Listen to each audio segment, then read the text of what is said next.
नमस्कार, स्वागत है आप सभी का हमारे आज के इस कार्यक्रम में।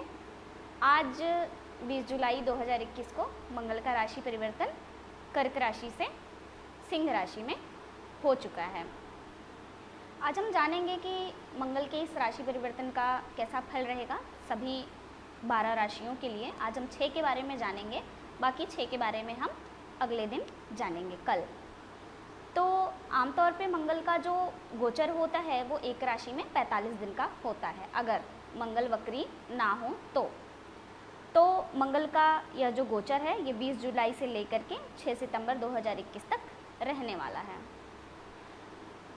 आज हम सबसे पहले चर्चा करेंगे हमारी पहली राशि के बारे में, मेष राशि के बारे में। मेष राशि वाले जातकों के लिए मंगल बहुत विशेष ग्रह होते हैं, क्योंकि उनके लिए एक लग्नेश और अष्टमेश होकर के बहुत अच्छा फल देने वाले ग्रह माने जाएंगे, क्योंकि किसी भी तरह से अष्टम भावपति तो रहेगा ही मंगल, लेकिन उसके बाद भी लग्नेश का कहीं ना कहीं बहुत अच्छा रोल एक हो जाता है आपके जीवन में, आपकी सफलता के लिए या किसी भी तरह के इवेंट को देखने के लिए।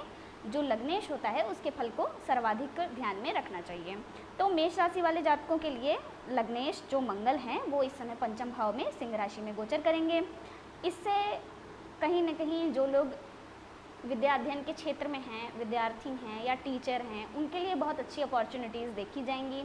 पंचम भाव में मंगल के आने से मेष राशि वाले जातकों के लिए विद्या में बहुत सारे मौके बढ़ जाएंगे। कोई ऐसे बच्चे जो कहीं अच्छे संस्थान में एडमिशन लेना चाहते हैं, उनके लिए बहुत अच्छी एक अपॉर्चुनिटी के रूप में इसको देखा जा सकता है। तो मंगल का यह जो राशि परिवर्तन है यह विद्या बुद्धि के क्षेत्र में सफलता देगा, लेकिन जो स्त्रियां गर्भवती हैं, जिनके गर्भ में शिशु पल रहा है, उनके लिए किसी तरह की समस्या इससे उत्पन्न हो सकती है। गर्भस्थ शिशु को किसी तरह की अचानक आने वाली किसी तरह की समस्या यानी कोई कॉम्प्लिकेशन वहाँ पे हो सकता है। तो इसके लिए जो भी स्त्रियां गर्भवती हैं उसका ख्याल रखें कि कहीं इस तरह की कोई बात सामने ना आए। यह गोचर वैसे तो उत्तम फल देगा, लेकिन कहीं ना कहीं थोड़ा बहुत हम कह सकते हैं, चूँकि अष्टम भावपति है तो इसके लिए थोड़ा बहुत मानसिक व्यग्रता रह सकती है, यानी कि उतार चढ़ाव, मूड स्विंगिंग की प्रॉब्लम थोड़ी बहुत रह सकती है। यहाँ पे बैठे मंगल की वैसे मंगल एक बहुत विशेष ग्रह हैं जिसकी 3 दृष्टियाँ मानी गई हैं। तो विशेष ग्रह हैं, इनको एक विशेष दृष्टियाँ भी इनके पास हैं, चतुर्थ और अष्टम की विशेष दृष्टियाँ इनके पास हैं। इसके साथ ही जो सप्तम दृष्टि है वो सप्तम दृष्टि सभी ग्रहों के लिए समान होती है, यानी सभी ग्रहों के पास एक दृष्टि सप्तम दृष्टि अवश्य है। इसके साथ ही मंगल के पास चतुर्थ और अष्टम ये 2 दृष्टियाँ विशेष दृष्टि हैं। तो यहाँ पे बैठे मंगल की एक दृष्टि अपनी वृश्चिक राशि में चतुर्थ भाव से देखेगा, एक दृष्टि से लाभ भाव को देखेगा और एक दृष्टि से द्वादश भाव को देखेगा। तो ये जो 3 दृष्टियाँ हैं, इन 3 दृष्टियों के फल इस प्रकार से दिखेंगे कि जो आय भाव पे इसकी दृष्टि है बहुत अच्छी मानी जाएगी। एक तरह से हम ये कह सकते हैं कि अगर कहीं आपका कोई धन रुका हुआ है, किसी को आपने पैसे उधार दे दिए थे, तो वो पैसा मांगने के लिए ये सबसे अच्छा समय है और कहीं ना कहीं आकस्मिक धन प्राप्ति के योग भी आपके बनेंगे।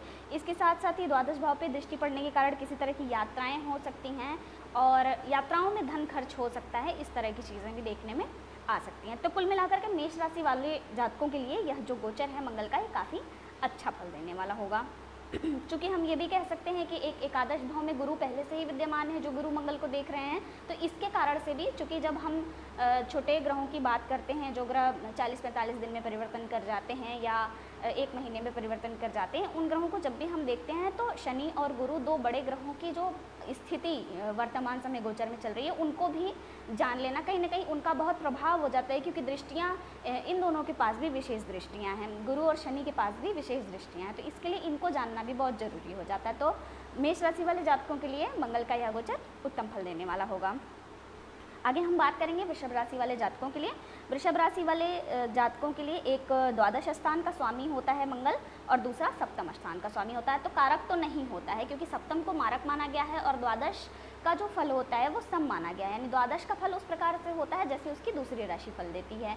तो एक मारक एक तरह से मार्केश मंगल हैं और उसके साथ ही चतुर्थ भाव में मंगल का गोचर में आना ये भी कहीं ना कहीं बहुत अच्छा नहीं कहा जा सकता है वृषभ राशि वाले जातकों के लिए। माता को किसी प्रकार का कष्ट हो सकता है, वाहन से किसी प्रकार की दुर्घटना हो सकती है, पत्नी के साथ या तो नोकझोंक अनबन हो सकती है या उसके स्वास्थ्य में किसी प्रकार की समस्या आ सकती है। वहीं यहाँ पे बैठे मंगल की जो 3 दृष्टियाँ हैं वो सप्तम, दशम और एकादश 3 भावों पे जाएगी। तो ये जो 3 भावों पे इसकी दृष्टियाँ हैं, जिसमें से कि इसका जो चतुर्थ दृष्टि का फल है वो अच्छा नहीं माना जा सकता। सप्तम भाव पे मंगल की जो दृष्टि है, इसका फल अच्छा देखने में नहीं आएगा। पत्नी के साथ किसी न किसी प्रकार के मतभेद हो जाएंगे, या पत्नी को रक्त संबंधी कोई विकार या हड्डी संबंधी कोई विकार देखने में आएगा। इसके साथ ही जो सप्तम दृष्टि मंगल की यहाँ से है वो दशम भाव पे है, तो कार्य क्षेत्र में इससे कनेक्शन की कुछ प्रॉब्लम की वजह से ये वीडियो कट हो गया था, हम कंटिन्यू करेंगे इसको। तो मंगल की यहाँ से जो एक दशम दृष्टि है, क्षमा चाहते हैं, दशम भाव पर जो दृष्टि है वहाँ पे गुरु पहले से ही विद्यमान है, तो वहाँ पे उसका फल अच्छा दिखाई देगा। इसके साथ जो एकादश भाव पे इसकी दृष्टि पड़ रही है, इससे भी धन प्राप्ति के कुछ स्रोत तो आपके बनेंगे, लेकिन फिर भी यहाँ पे बैठा मंगल आपको पूरी तरह से आराम से या मानसिक शांति में नहीं आपको रहने देगा। तो इस तरह वृषभ राशि वाले जातकों के लिए परिवार में कलह, वाहन की हानि, माता के स्वास्थ्य में परेशानी की तरह की चीज़ें देखने में आएंगी। तो वृषभ राशि वालों के लिए कहीं ना कहीं हम ये कह सकते हैं कि बजरंगबली की आराधना करना सबसे श्रेष्ठ रहेगा। इससे उनको इन सब जो बुरे प्रभाव हैं उनमें कुछ कमी रहेगी। आगे हम बात करेंगे मिथुन राशि वाले जातकों के बारे में। तो मिथुन राशि वाले जातकों के लिए, जैसा कि हमने पहले भी इसके लिए चर्चा किया था कि मिथुन राशि और तुला राशि पे पहले से ढैया है, तो इस बात को ध्यान में रख करके ही हम किसी प्रकार के गोचर के फल को आगे डिस्कस करेंगे। तो मिथुन राशि वाले जातकों के लिए तृतीय भाव में मंगल का गोचर है। तृतीय भाव मंगल के लिए मतलब कारक माना जाता है, तृतीय भाव में मंगल कारक होते हैं। मिथुन राशि वाले जातकों के लिए मंगल बहुत कारक तो नहीं माने जाते, लेकिन छठे भाव के स्वामी होते हैं और एकादश भाव के स्वामी होते हैं। इन दो भावों को अच्छा नहीं माना गया है, तो इन दो भावों के स्वामी होकर के वो तृतीय भाव में वर्तमान समय गोचर कर रहे हैं।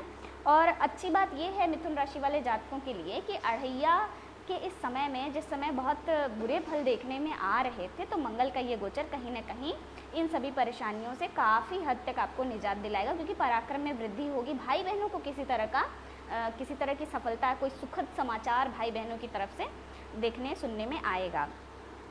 और इसके साथ ही मंगल की यहाँ से जो 3 दृष्टि हम देखेंगे, इसमें से एक दृष्टि इसकी भाग्य भाव पे पड़ रही है और एक दृष्टि इसकी दशम भाव पे पड़ रही है, एक दृष्टि छठे भाव पे पड़ रही है।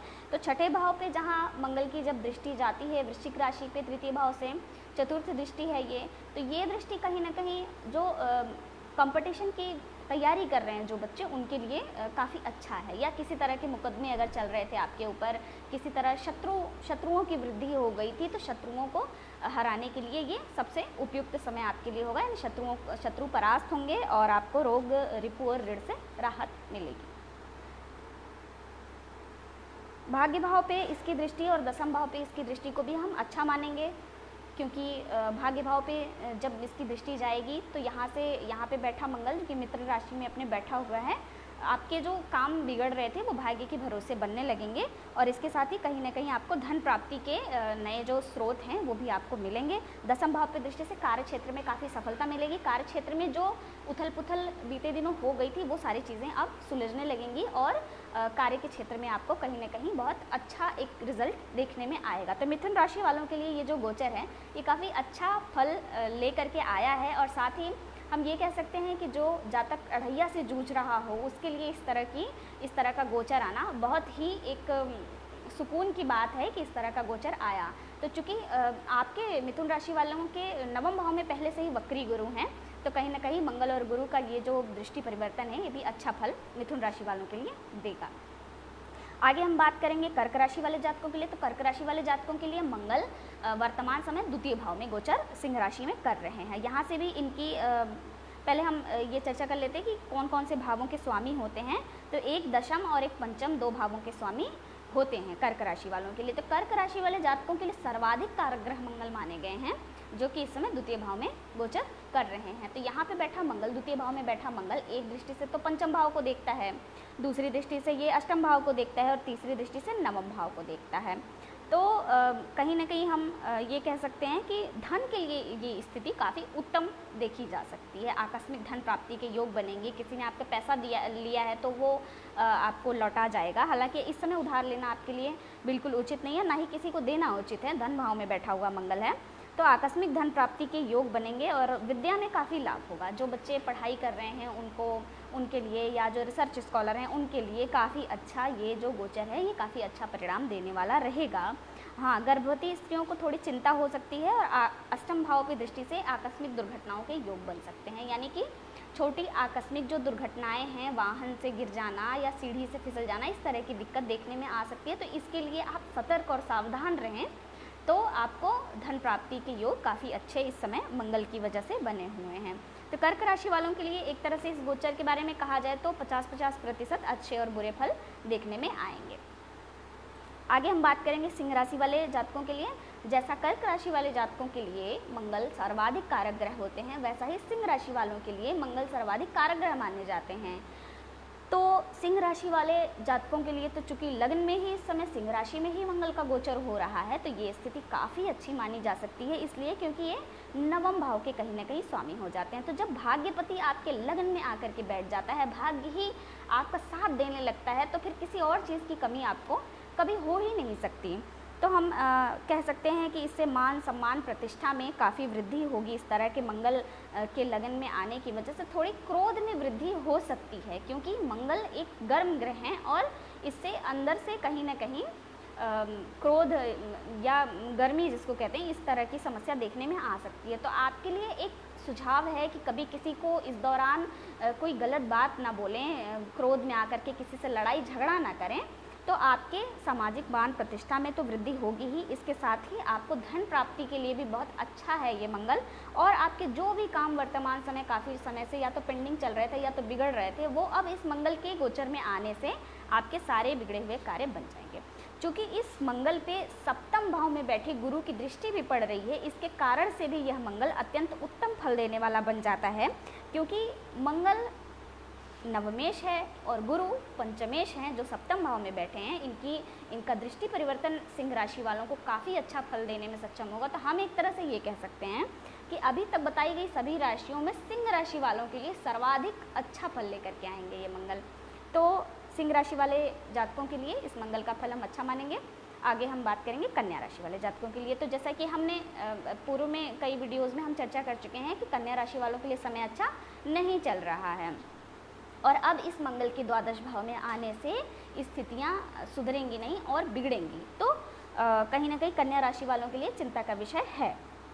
तो कन्या राशि वाले जातकों के लिए पहले हम ये जान लें कि तृतीयेश और अष्टमेश होकर के द्वादश भाव में संचरण करेंगे, जिससे अनायास के धन खर्च होंगे, कहीं अनायास की यात्राएं करनी पड़ेंगी, कष्टकारी यात्राएं करनी पड़ेंगी, और यात्रा के दौरान आपको किसी तरह का कष्ट हो सकता है, किसी तरह की समस्या अचानक से आ सकती है, कोई हेल्थ इशू आ सकता है आपको। तो इस तरह की चीज़ें देखने में आएंगी। आपके स्वास्थ्य में भी इस समय गिरावट होगी और कुटुंब में मतभेद उत्पन्न हो जाएंगे, भाई बहनों से मतभेद उत्पन्न हो जाएंगे, बहुत सुस्ती सी रहेगी, दिनचर्या बहुत अस्त व्यस्त रहेगी, इस तरह की चीज़ें भी देखने में आएंगी। और यहाँ पे बैठा मंगल की जो 3 दृष्टियाँ हैं, एक दृष्टि जिससे तृतीय भाव पे पड़ेगी, दूसरी दृष्टि छठे भाव पे पड़ेगी, और तीसरी जो दृष्टि है वो सप्तम भाव पे पड़ेगी। तो सप्तम भाव पे दृष्टि पड़ने से कहीं ना कहीं पत्नी के साथ मतभेद हो सकते हैं, पत्नी की अचानक तबीयत खराब हो सकती है, या अगर पत्नी गर्भवती है तो उसको किसी तरह की अचानक बड़ी समस्या देखने में सामने आ सकती है। इस तरह की समस्याएं देखने में आएंगी। और इसके साथ ही शत्रु बढ़ जाएंगे, किसी तरह की कोई मुकदमा अगर आपके ऊपर रहा होगा तो वो अचानक से बहुत ज़्यादा देखने में आएगा कि बढ़ कर के जो शत्रु होते हैं वो प्रतिक्रिया देंगे। तो इन चीज़ों से आपको इस दौरान गुजरना पड़ेगा। तो जो कन्या राशि वाले जातक हैं, इनके लिए हनुमान चालीसा, बजरंग बाण का पाठ सबसे उत्तम रहेगा इन दिनों, क्योंकि ये 45 दिन का समय बहुत समस्या से गुजरने वाला है। और ख़ास करके जब इस गोचर के जब मान के चलिए कि 17 से 18 दिन जब बीत जाएंगे, इसके बाद जो बीच का समय होगा, यानी 45 दिन के समय को आप जब 3 भागों में बांट लेंगे, उसमें जो बीच का समय होगा वो सर्वाधिक कष्टकारी होगा, क्योंकि मंगल को एक युवावस्था का ग्रह माना गया है और बीच के समय में सर्वाधिक अपना फल देता है, या कष्ट दे या जिसको शुभ फल दायक होगा जिसके लिए, उसके लिए भी ऐसा ही रहेगा।